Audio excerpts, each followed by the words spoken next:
Hello guys, bersama saya lagi dalam Alright Nopo Channel. Berita menggempakan sahabat-sahabat semua. Ya, kalau kemarin tular ya di media sosial dan juga di WhatsApp geng-geng daripada kaki fitnah, geng-geng kaki sakau Pertikaian Nasional, Penfitnah Nasional mengatakan kerajaan baru akan ditubuhkan hari ini. Pas dan bersatu sahabat-sahabat semua. Dan Dr. Sam dikatakan bakal mengangkat sumpah ya sebagai Perdana Menteri. Benarkah semua ini sahabat-sahabat semua atau semua ini hanyalah sok sendiri, penipuan ya daripada geng-geng tebuk atap ini. Jadi menarik untuk kita dengar pencerahan daripada Brother Iswardi berkaitan dengan perkara ini. Jadi tanpa buang masa sahabat semua, mari kita ikuti pencerahan daripada Brother Iswardi berkaitan dengan isu kerajaan baru. Dr. Sam angkat sumpah sebagai Perdana Menteri. Pukul 12 esok lah. Dr. Sam Samsuri akan angkat sumpah jadi Perdana Menteri. Kerajaan baru, kerajaan rakyat melangkaui politik tempatan. Masanya akan tiba. Masanya akan tiba, insya-Allah. Bukan ni saja, saya try cari tweet ini, tapi tak jumpa yang tweet. Dia kata esok akan menangislah geng-geng Walanon, dia kata, kerana Anwar akan tumbang. Dr. Sam akan angkat sumpah menjadi Perdana Menteri di istana. Saya rasa istana budaya kot. Tuan-tuan, kenapa keluar balik cerita ni? Kenapa keluar balik cerita ni? Dia sebenarnya, saya nak cerita lah, saya nak bagi tahu. Ini bukan untuk, dia tahu takkan tukar kerajaan ni sebut. Dia keluar dalam satu posting di PAS punya tempat yang dia kata apa? Bahawa esok kerajaan akan tumbang kerana GPS dan GRS akan menyokong kerajaan ini. Saya nak bagi tahu, kalau GPS dan GRS nak sokong kerajaan ni pun masih tak cukup majoriti. PH campur UMNO 112. Campur 5, tolaklah semua 5 tu semua sokong. 112 tuan-tuan. 112 PH campur UMNO 112. Still majority. Kenapa GRS dan juga GPS nak, orang kata apa, ialah nak pergi tarik sokongan untuk jadi pembangkang? Why?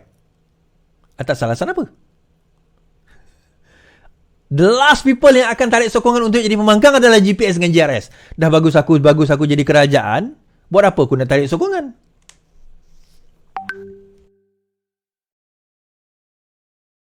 New Nippon Paint Weather Bond. Now stronger with quartz technology. New Nippon Paint Weather Bond. Strongest, toughest, hardest.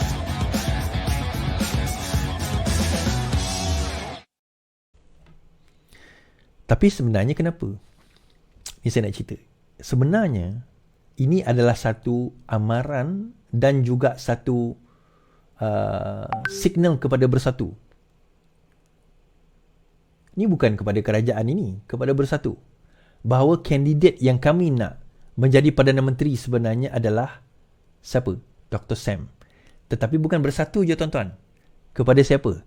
UMNO. Jadi kalau tuan-tuan tengok, posting semua menyentuh tentang Dr. Sam nak jadi Perdana Menteri. Dr. Sam boleh jadi Perdana Menteri sebelum PRU16 jika berjaya. Ciri calon PM masa hadapan. Dan sebagainya, tentang trio Dr. Sam punya personality baik, layak jadi calon Perdana Menteri. Kenapa berita-berita ni keluar tuan-tuan?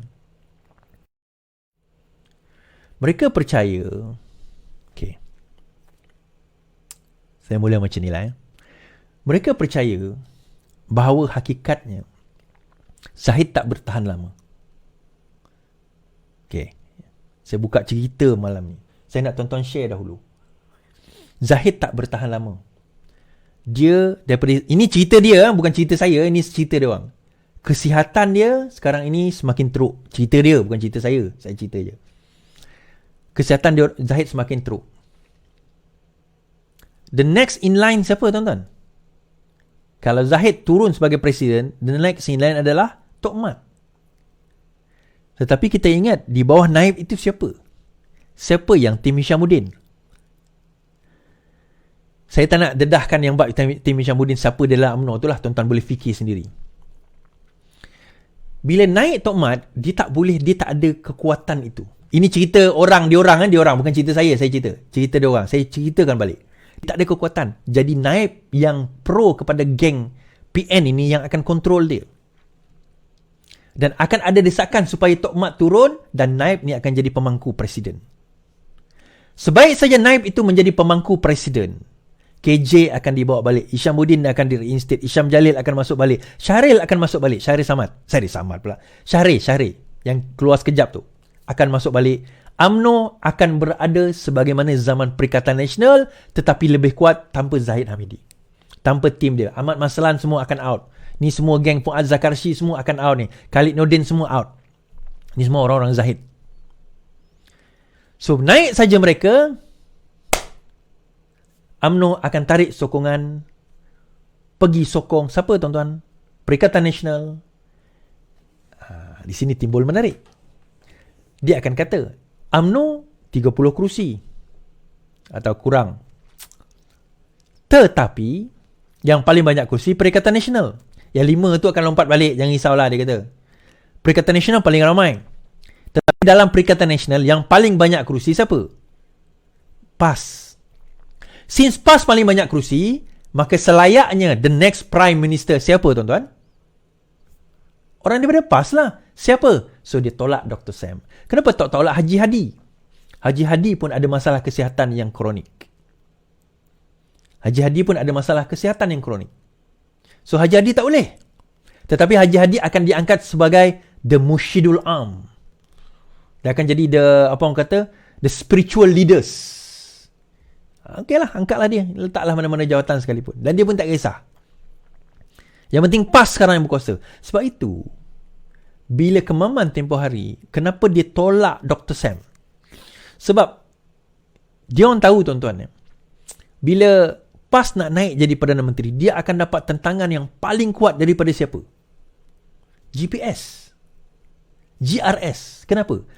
GPS dan GRS sangat allergic dengan PAS. Orang Sabah Sarawak ni, kami ni sangat allergic dengan PAS. Kenapa? PAS adalah ekstrim agama. Even orang Melayu macam saya ni pun, kami memang allergic dengan PAS. Bagi kami, PAS terlalu ekstrim untuk membawa agama yang sebenar. Jangan kata orang bukan Islam. Orang bukan Islam lagi-lagi reject. Majoriti kepimpinan di dalam GPS dan GRS adalah orang bukan Melayu. Walaupun dia Islam, tetapi bukan Melayu. Ada yang Islam, tetapi bukan Melayu. Kita kena ingat tu. Melayu apa kerat je. Yang lain, Islam, tetapi bukan Melayu. So, bila dilihat demikian, kalau ditolak orang PAS yang berimage ustaz dan ulama ni, dia orang tahu akan tolak. So, dia tolak Dr. Sam. Dia cerita Dr. Sam ni profesional. Memang, Dr. Sam ni bukan ulama. Dia adalah profesional. I think dia ada PhD dalam aerospace or something like that. Janganlah, tapi ada PhD lah. Dalam bukan agama, dalam bidang sains. So, dia nak tolak ni. Because the plan is, jatuh saja kerajaan, kena lantik Perdana Menteri. Soalan dia, siapa Perdana Menteri? Tempoh hari kita tanya. Bersatu dah nak tolak dah, siapa? Dia nak letak ke depan Muhyiddin Yassin. Muhyiddin Yassin kata dia tak nak. Sebab itu dia kata dia tak nak bertanding presiden. And then bila dia toleh balik, dia kata kita tak ada calon selain daripada presiden, daripada Bersatu. Kita tak boleh tolak Hamzah Zainuddin. Dia ada kes menantu dia. Dia ada kes lagi yang akan terperadit selepas ini. So siapa kita nak kena tolak ni? So kita kena tolak Muhyiddin Yassin. PAS on the other hand, dia kata tak boleh. Kita pun kena ada calon. Sebab daripada kalangan parti, yang paling besar menang adalah kita. Macam mana kita menang besar dalam Perikatan Nasional, tiba-tiba kita tak boleh jadi Perdana Menteri?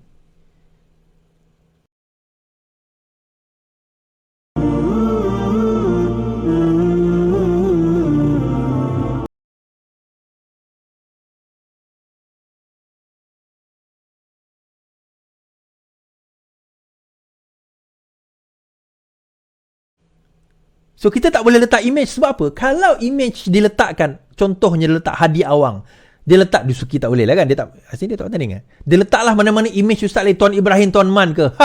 Memang kena gelak dah dengan orang Sabah Sarawak. Tuan Ibrahim, Tuan Man ni jadi muka jadi Perdana Menteri. Jadi menteri alam sekitar pun ke laut, nak jadi Perdana Menteri. So dia nak tonjolkan PAS ni sebagai profesional. So dia tunjukkan Dr. Sam ke depan. Tapi di belakang Dr. Sam tu sebenarnya still orang-orang yang dijaga. Geng-geng yang sama je. So you see tuan-tuan, ini permainan mereka sekarang ni. Bila sudah kata cukup jumlah, dia kena namakan calon Perdana Menteri. Dan calon Perdana Menteri yang dia nak propose adalah this guy. Tetapi isu dia, kenapa dia kena buat esok? Kenapa dia buat esok, tuan-tuan?